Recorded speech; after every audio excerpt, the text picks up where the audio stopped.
اور خاص طور پہ جتنے یہاں ٹارزن ایسے بیٹھے ہوئے ہیں جو بیویوں کے اوپر روب جماتے ہیں. باہر اخلاق کا عالم یہ ہوتا ہے کہ سب کہتے ہیں جی سائیں کیا لے جائے آپ کا، اتنا اخلاق آپ کا. اور گھر میں دیکھیں تو سلطان راہی بنا ہوتا ہے، گنڈاسا لے کے پہنچتا تھوڑ دروازے کو لات.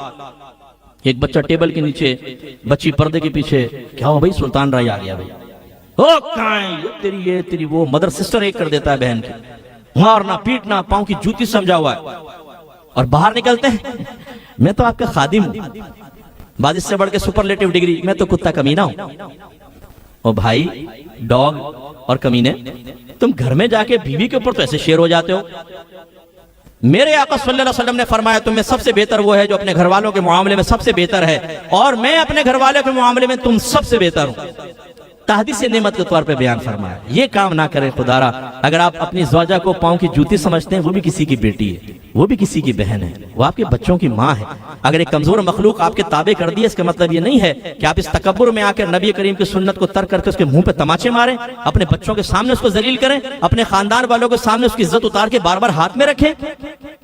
تو پھر حساب کتاب کے لیے تیار رہیے گا.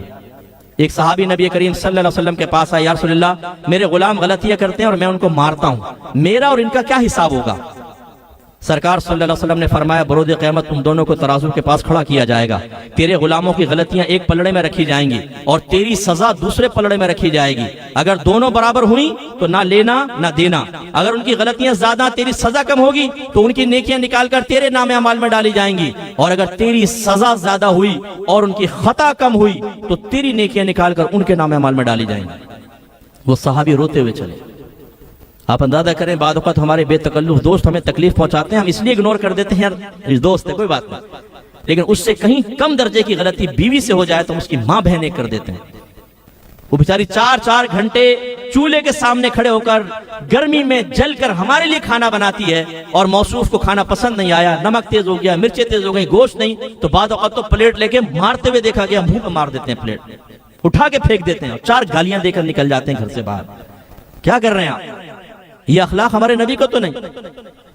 تو جو ایسے ٹارزن بھائی تشریف فرمائیں، بروز قیامت ہوگا یہ کہ آپ کی زوجہ کھڑی ہوں گے اور آپ زوجہ کی غلطیاں ایک طرف اور آپ کی مار پیٹ گالی گلوچ ذلیل کرنا اور میکے چھوڑنے کی اور طلاقوں کی دھمکیاں دینا ایک طرف. اب حساب کتاب سٹارٹ ہوگا. حضرت ابو مسعود انصاری رضی اللہ تعالیٰ عنہ کہتے ہیں میں اپنے غلام کو ہنٹر سے مار رہا تھا تو مجھے پیچھے سے آواز آئی، اے ابو مسعود جتنا تجھے اس غلام پہ قدرت حاصل ہے اللہ تبارک و تعالیٰ کو تجھ پر اس سے کہیں زیادہ قدرت حاصل. کہتے میں نے پلٹ کے دیکھا تو رسول اللہ صلی اللہ علیہ وسلم تشریف فرما تھے. میرا ہیبت کی وجہ سے دل کانپ گیا اور میرے ہاتھ سے ہنٹر گر گیا. کہتے میں نے فوراً کہا یا رسول اللہ میں آپ کو گواہ بناتا ہوں میں نے اپنے غلام کو آزاد کیا. میرے آقا نے فرمایا اگر تو اپنے اس غلام کو آزاد نہ کرتا تو تو جہنم میں جاتا. تو اپنے ماتحت پر ظلم کرنے والے تھوڑا سا غور کر.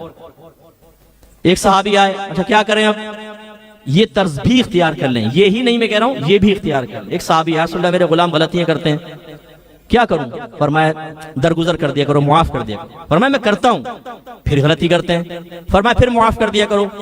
کہا میں پھر معاف کرتا ہوں، پھر غلطیاں کرتے ہیں. سرکار نے فرمایا پھر معاف کر دیا کرو. تو کہنے لگے یا رسول اللہ آخر میں کب تک اس کو معاف کرتا جاؤں؟ سرکار نے فرمایا اس وقت تک جب تک تیرا رب تیری خطاؤں کے باوجود تجھ سے درگزر کرتا چلا جا رہا ہے. کتنی پیاری تعلیم ہے آپ کے نبی. آئیے عاجزی کی طرف. اللہ نے آپ کو اگر منصب دیا ہے عاجزی، اپنے ماتحتوں کو پیار دیں، شفقت، وہ اخلاص سے کام کریں گے. اگر آپ بزنس مین ہیں قریبی لوگوں کو پیار شفقت دیں، آپ کے لیے اچھا ورک کریں گے، دیانتداری سے کریں گے. ہاں اگر کہیں آپ محسوس کرتے ہیں کہ گرفت کرنی ہے اور واقعی شرعی طور پہ بنتی ہو تو پھر اس میں منع بھی نہیں ہے، لیکن بہرحال اس کا ہمیں خیال رکھنا چاہیے.